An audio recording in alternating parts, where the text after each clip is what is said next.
weather from where you live.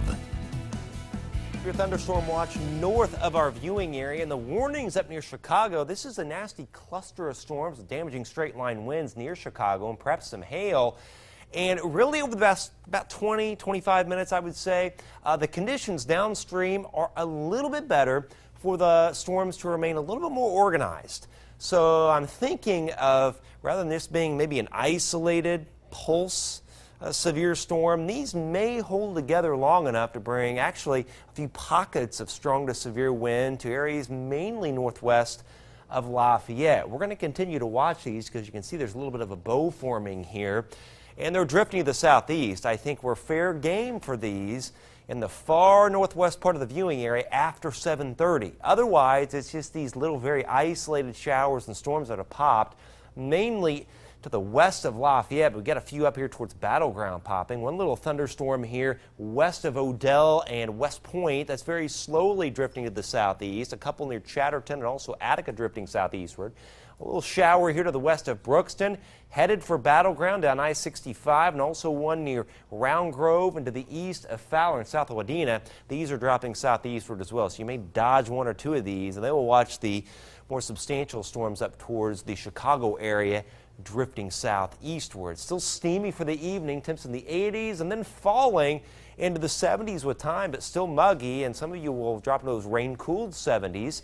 The heart of the ridge has moved east today, so that's why we had a high of 95 here at the station, some places as high as 96, but there are two cold fronts.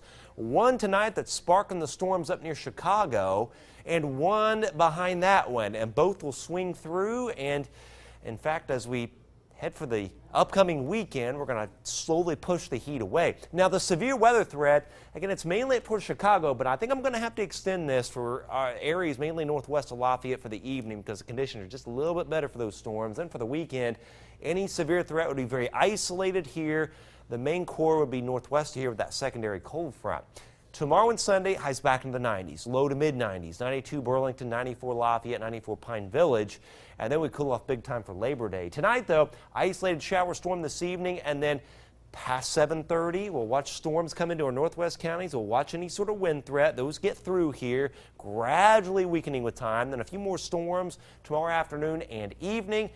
And even as we get into Sunday, we're still going to have a few scattered storms around, especially as that secondary cold front passes through. And in fact, as the Boilermakers take on Cincinnati for Saturday, yeah, we're looking at a few storms there and highs in the 90s as well. 83 on Monday, 76 Tuesday, and 77 Wednesday with 48 in the morning and low 80s by Friday. Looking better in that forecast. Yeah, there's a lot to look forward to there, it isn't sure there? is. Going to feel nice. Yeah, I like it. All right, Sure. Jen, have a great holiday weekend. Hey, you too. Thanks. Well, it is Friday, which means the Frenzy Week 2 is here. That's right, Week 2. Most of our Lafayette teams back in town. The game of the week this Friday has to be Jeff at Harris.